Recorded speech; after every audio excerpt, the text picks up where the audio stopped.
And then you think about it, and then it just comes out. But yeah, I suppose it's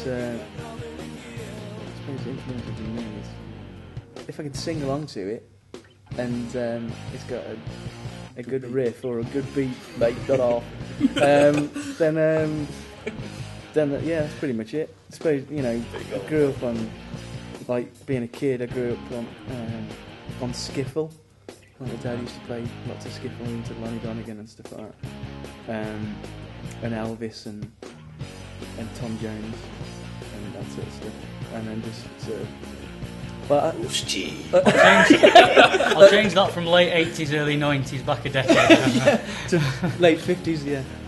But sort of like, unlike Stu, it was. I did sort of grow up in the 80s, but I cut the 80s out. Yeah, mentally. Mentally, I think we've all done that. I used to listen to the 70s in the 80s, and then I used to listen to the 90s in the 90s, and then I just completely cut the 80s out. I find myself regressing like the other way. I sort of like when I was sort of like 14, 15, I was listening to stuff in the 60s, and then every decade that I've gone on, I've gone back one. Yeah. So I'm sort of onto like Robert Johnson and Reverend Robbie and stuff now. Yeah. But there's everything that comes out there, isn't there? I mean, like, yeah. I mean, I'm like running to me old school blues stuff, and like you say about the skiffle stuff and whatever. It's all comparable. It's all 1-4-5 standard songwriting stuff. Yeah. And it all becomes relevant. And then when we're doing stuff on it, you could probably take it back and you took it with an acoustic guitar and get your washboard out. You're laughing at me. Yeah, It does start to paint a picture though of where your music's coming from. If you were to analyse sort of the bands that you've listened to, the influences, even going back to the old blues stuff, the Robert Johnson stuff, you just start to, I suppose, paint a picture for people of where you're coming from, really. Yeah, I mean, if I think those influences are always in your mind, and whether you intend it to come out that way, then perhaps it does, and without you even knowing it, But I've got to admit, I think to me personally, that if I really think about it, it's the stuff you hear when you're growing up. Before you even get you formulate your own taste in music. I think a lot of stuff is your mum and dad are responsible for some of the stuff. Even if on a subconscious level, you know what I mean. Before you're old enough to cut your hair to match your mates and what you should be doing, and it's like, there is. It's there, and I think that has an influence on what you subsequently listen to and think that I've discovered this band. Actually, no, it's just purely because my dad used to listen to ELO for 10 years. Can I change my answer to Richard Clayderman, Lionel Richie and Phil Collins then? Yeah, I think we should all do that. So just me. What was your mum and dad into? It's amazing I became a musician, really. Buddy Holly, the Rolling Stones, ELO and the Carpenters. ELO class. So that's some good influences there, I think. Yeah. You do a lot worse. Yeah, I'm quite proud of that. I'm going to change my stock answer from now on. Yeah. Can we form an ELO tribute band? That'd be brilliant. Yeah. Obviously, out there and gigging, what's the thing you enjoy most about going out and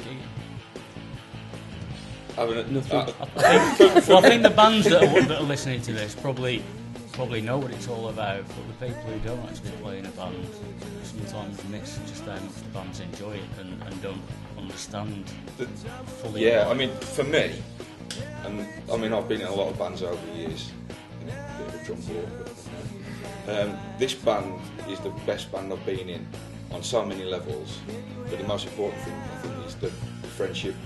Now, I don't want that to sound cheesy, but it is.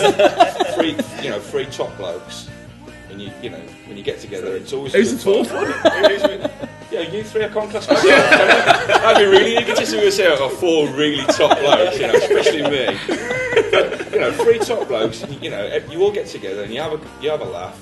So even if it doesn't matter, and I think that helps. Yeah, I mean, the bonding and on stage, and I think it's that unit is the thing I get a big buzz out of it, because so many times there's been that in other bands I've been in, it's just egos clashing everywhere, and someone's got a brew on the backside about this, that, or other issue. It's just it takes the fun out of it.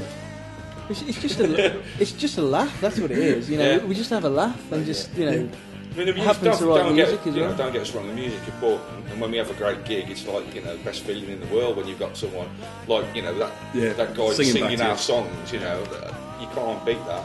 And hearing our music on the radio is, you know, something I never really thought I'd ever get a chance to experience. You know, it's great buzz, you know what I mean? But, you know, it's like work, you know, you could have the crappiest job in the world, but as long as you've got good colleagues or whatever, it tends to make it more acceptable. You can have the best job in the world and, you know, don't get on with anybody, it's rubbish. Yeah. So I think that to me is the key. And I've stolen far too much camera time, so there you go. Anyway, we're going to go. Last question now, anyway. Is there anything any of you or all of you want to say to the people who are watching this? Look at me. If there's any record company gurus out there, you've got to give us a chance, man. Because, you know, this is our last chance, mate. It's marketable, commercial. It's now, but it's got classic roots. Considering you think of most original bands, sort of on the scene as such, and there tend to be sort of, 17, 20, 21 maybe an outside. Yeah. We're all, well, we ain't quite that. We ain't that marketable age anymore, are we? We're mature. Yeah. But it works, and like, you know, we got plans for what we want to do moving forward and whatever, and I think we've got lots and lots to offer, really. We're, as I say, like a lot of bands are sort of, after 6 months, they're just sort of getting it together of what their sound is and how they work together, and ours just clicks straight away, really. I mean, when we first got together in the studio, I mean, obviously us three knew each other anyway, and Stu came in and sat in the drum stall, played a song he'd never heard before, pretty much note for note, and it's never quite been the same since. But it just clicked straight away, and then we all went to the pub, and then we all personally clicked as well. Yeah, I think that is the key. And that comes across on stage as well. We look like a band. We don't look like four musicians. The instruments we give away there. Yeah, but there are so many bands that you can look at, and they're just like, they just don't look right. I mean, I'm not saying that we look right physically in any kind of way, shape or form, but we've got our faults.